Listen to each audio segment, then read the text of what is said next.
Hi, in this lecture, we are going to talk about non-comparison based sorting.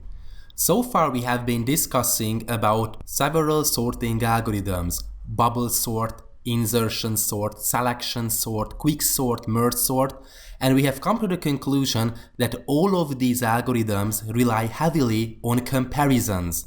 So what does comparison-based sorting mean?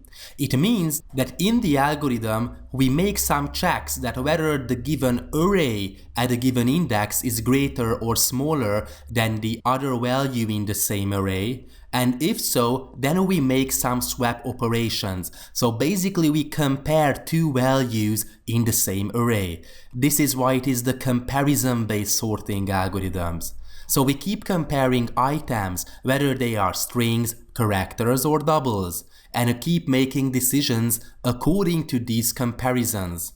And the result is what we have already been discussing, that we have to make at least log base 2 and factorial comparisons in order to compare and sort n items. So if we have n items, we have to make log base 2 and factorial comparisons no matter what. With the help of the Stirling formula, we get this theta n log n. What does it mean? That it is a lower bound. If we use comparisons, we are not able to do any better than n log n.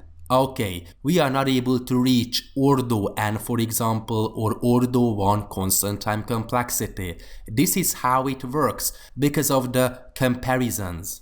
Okay, so this is the lower bound and we are not able to do any better with comparison-based algorithms. So can we do better? And the answer is yes, we can do better. The solution is not to use comparisons.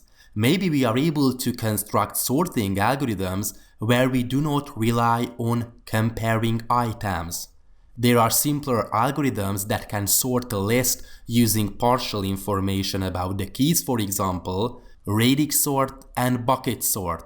So these are the algorithms we are going to consider in the coming lectures. Thanks for watching.